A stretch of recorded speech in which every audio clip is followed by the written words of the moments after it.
Assalamualaikum warahmatullahi wabarakatuh. Kami dari kelompok 10 akan menjelaskan materi kami tentang laporan laba rugi pendapatan atau revenue dengan beranggotakan yang pertama Handayani Kurniawati dengan NIM 260404090, yang kedua Ilham Ibnu Budiman Pratama dengan NIM 260404091, yang ketiga dengan Muhammad Rashid Hasibuan dengan NIM 260404002.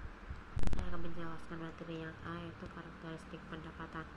Definisi pendapatan yang selama ini digunakan umumnya berhubungan dengan pengukuran dan pengakuan, serta dalam konsep sistem pembukuan berpasangan. Oleh karena itu, konsep pendapatan dan hal-hal lain yang berkaitan dengan pendapatan harus dijelaskan terlebih dahulu. Sebelum membicarakan masalah pengukuran dan pengakuan, banyak pendekatan yang dilakukan dalam menjelaskan konsep pendapatan. Ada yang memandang dari sisi aliran aktiva, produk perusahaan, dan lain-lain. Untuk lebih jelasnya, berikut ini akan dibahas beberapa konsep tentang pendapatan, yaitu pertama, pengertian pendapatan. Pendapatan dapat dianggap sebagai produk perusahaan, artinya sesuatu yang dihasilkan oleh potensi jasa atau cost yang dimiliki oleh perusahaan. Pendapatan dapat diukur dengan jumlah rupiah aktiva baru yang diterima dari pihak lain. Aktiva baru tersebut merupakan aktiva penukar yang diterima perusahaan atas barang dan jasa yang dihasilkan dan dijual oleh perusahaan kepada pihak lain. Menurut Patten dan Letelier 1940, pengertian pendapatan dapat ditinjau dari aspek fisik dan aspek moneter. Dilihat dari aspek fisik, pendapatan merupakan hasil akhir dari suatu aliran fisik dalam proses menghasilkan laba. Hasil akhir dari aliran fiksi tersebut berupa barang atau jasa yang dihasilkan dari proses produksi. Dengan demikian, pendapatan dapat diartikan sebagai produk perusahaan, karena pendapatan ditimbulkan dan melekat dalam seluruh aliran kegiatan perusahaan. Dari aspek moneter, Patten dan Letelier menghubungkan pengertian pendapatan dengan aliran masuk aktiva yang berasal dari seluruh kegiatan operasi perusahaan. Jadi, atas dasar konsep ketentuan usaha, pendapatan diartikan sebagai aliran masuk aktiva ke dalam perusahaan. Atas dasar pendekatan ini, konsep pendapatan seperti yang diungkapkan Balkan dapat dikemukakan sebagai berikut. Itu pada tabel bisa dilihat pada makalah. Itu pendapatan dan utang atau gains. Penafsiran yang berbeda tentang pendapatan dapat dilihat dari pandangan yang berlainan mengenai apa yang harus dimasukkan sebagai elemen pendapatan. Hal ini disebabkan jumlah rupiah aktiva dapat bertambah melalui berbagai transaksi. Namun demikian, tidak semua transaksi menunjukkan timbulnya pendapatan. Kenaikan jumlah rupiah aktiva dapat berasal dari berikut ini. Yang A, transaksi modal atau pendanaan financing yang mengakibatkan adanya tambahan dana yang ditanamkan oleh pemegang obligasi. Yang B, kreditor dan pemegang saham. Untuk untung dari penjualan aktiva yang bukan berupa produk perusahaan seperti aktiva tetap, surat berharga, atau penjualan anak perusahaan. Yang C, hadiah sumbangan atau temuan. Yang D, penyerahan produk perusahaan berupa hasil penjualan produk atau penyerahan jasa. Dari 4 elemen di atas, sebenarnya hanya nomor 4 yang merupakan sumber utama pendapatan. Namun demikian, penentuan elemen pendapatan sangat tergantung pada sudut pandang yang digunakan. Pada dasarnya, ada 2 pendekatan yang dapat digunakan untuk menemukan elemen pendapatan. Pandangan yang luas tentang pendapatan mencakup semua hasil kegiatan bisnis dan investasi. Jadi, semua perubahan aktiva yang disebabkan dari kegiatan nomor 2 dan 4 di atas dapat dikatakan sebagai bagian dari elemen pendapatan. Pandangan yang lebih sempit mengenai pendapatan hanya mencakup hasil-hasil dari kegiatan penjualan output dan tidak memasukkan elemen untung atau gains yang berasal dari investasi dan penjualan aktiva lain. Jadi, pandangan ini lebih mengutamakan elemen pendapatan yang berasal dari kegiatan utama perusahaan, yaitu kegiatan yang menjadi tujuan utama perusahaan.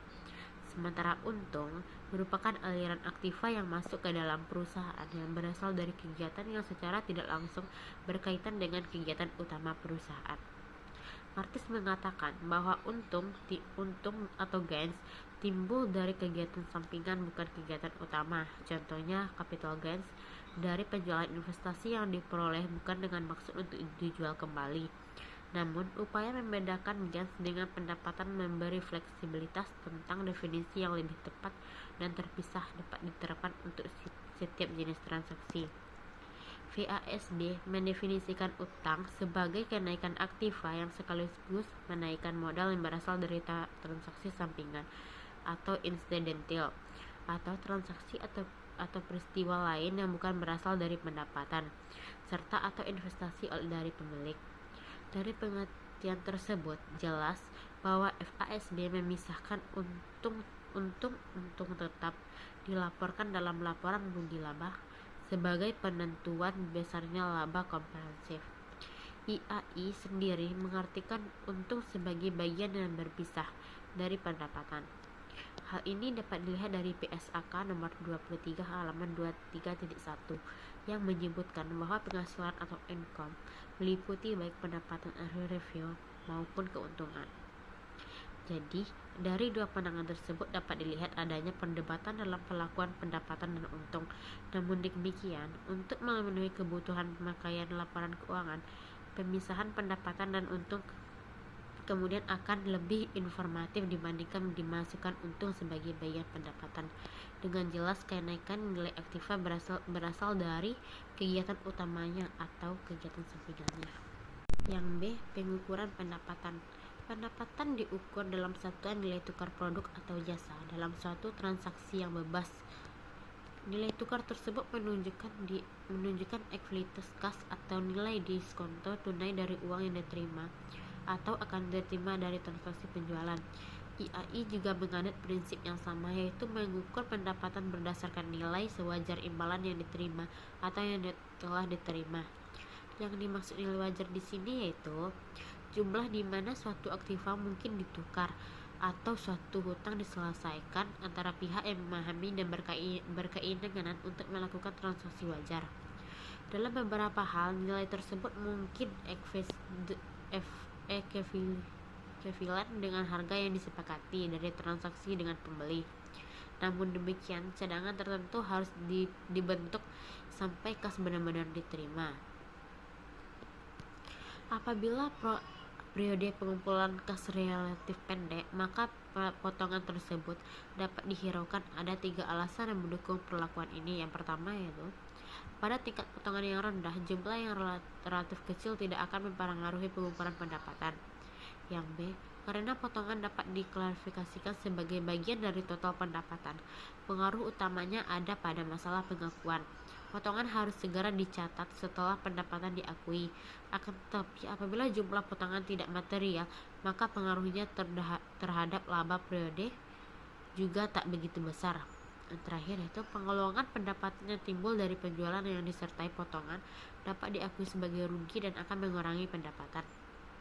Kriteria pengukuran pendapatan di atas menunjukkan bahwa nilai uang sekarang atau setara kas akhirnya akan diterima sebagai hasil dari proses produksi dan transaksi penjualan. Yang menjadi masalah adalah jumlah rupiah mana yang akan diakui sebagai pendapatan.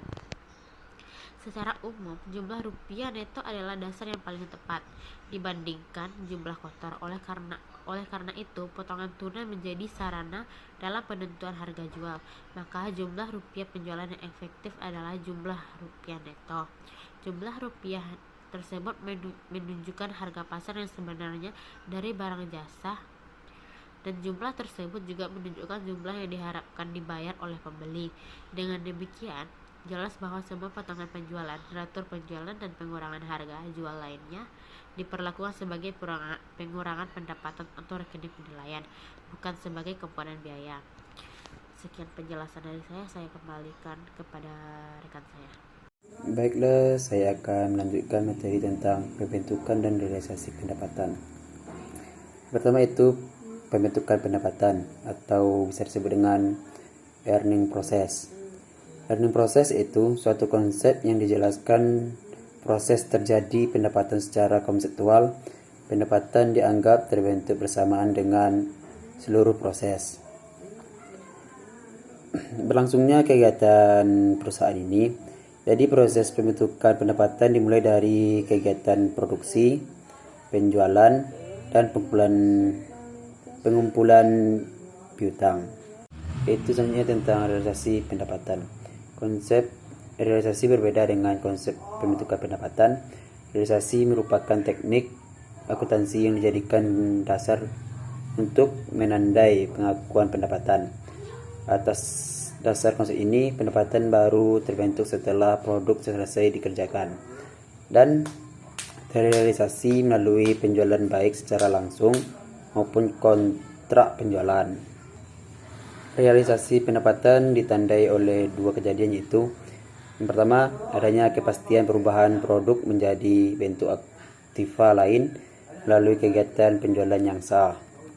Yang kedua itu diperolehnya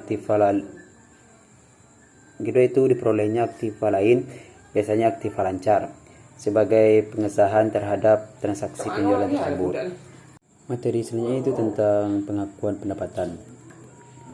Umumnya akuntan menggunakan konsep realisasi untuk menentukan peristiwa kritis atau critical event yang akan dijadikan dasar dalam penentuan waktu dan pengakuan pendapatan.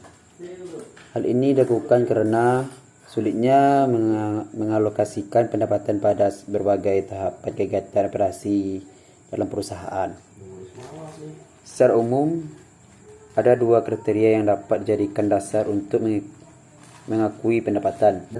Menurut FASB 1980 dalam SFAC nomor 5, yaitu yang pertama ya telah terrealisasi atau realisasi Z. Yang kedua itu pendapatan telah terbentuk atau earned.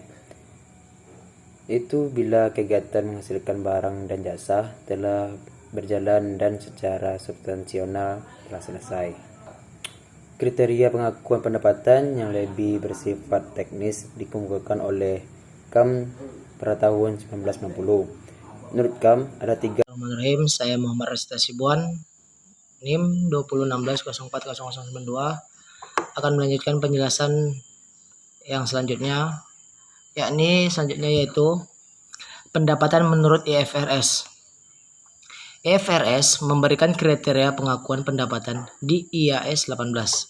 Kriteria itu berbeda tergantung apakah pendapatan tersebut berhubungan dengan penjualan barang atau penyediaan jasa. Dua kriteria itu berbeda karena sifat barang atau jasa berbeda secara mendasar. Pendapatan menurut IFRS terbagi atas 3 bagian. Yang pertama, penjualan barang. Yang kedua, penyediaan jasa. Dan yang ketiga, pengakuan pendapatan saat produksi.